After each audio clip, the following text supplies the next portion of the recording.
Governance in Katsina State, northwest Nigeria, was the focus at this forum, organized by the Nigeria Ladership Initiative, NLI for short. The small hall here may not have been packed full, but the quality of guests attests to just how important the event was.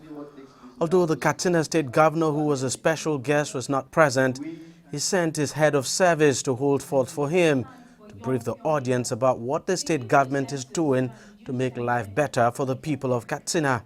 The audience listened attentively as the head of service reeled out series of initiatives and policies put in place to guarantee good governance in the state. Each of the local government in Katsina State is mandated to establish a specific primary school for the girl child. That's to encourage girls to go into education. And the Department of Girl Child Development is supervising this venture.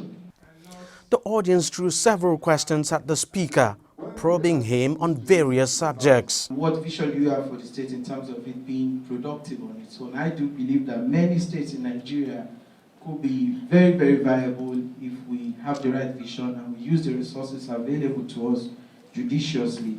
Also, what is the kind of sustainability plan that His Excellency and this administration has?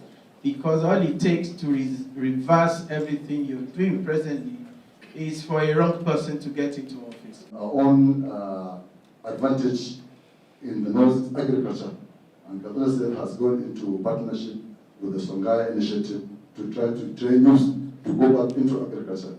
That's already the Excellency government has set up what is called Agricultural Training Institute.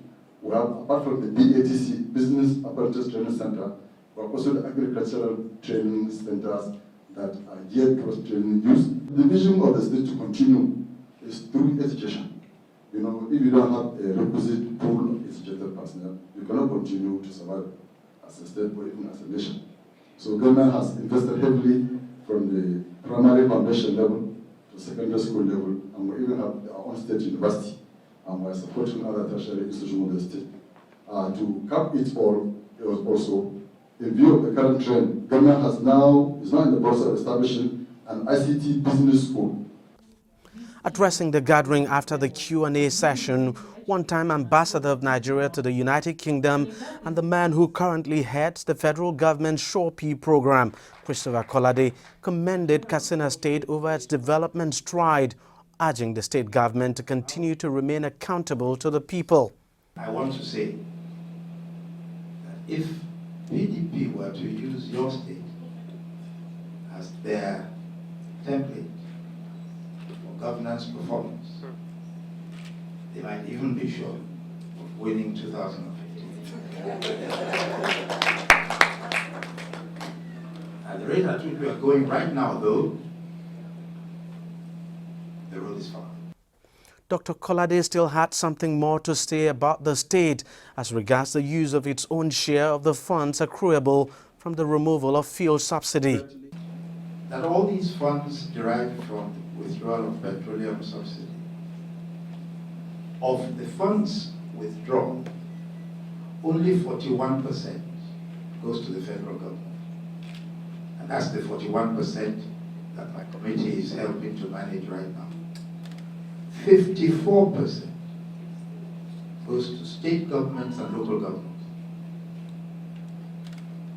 And from the very beginning, we knew that according to the constitution of this country, those state and local governments have autonomy to decide what they will do with their 54%. So any attempt on our part to try and, do anything about that would be futile.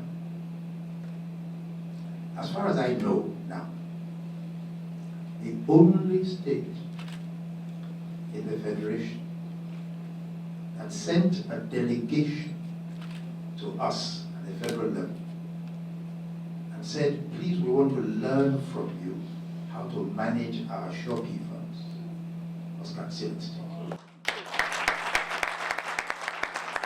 The next forum of the Nigeria Leadership Initiative will see another guest take the hot seat to give account of what they have done to make life better for their people.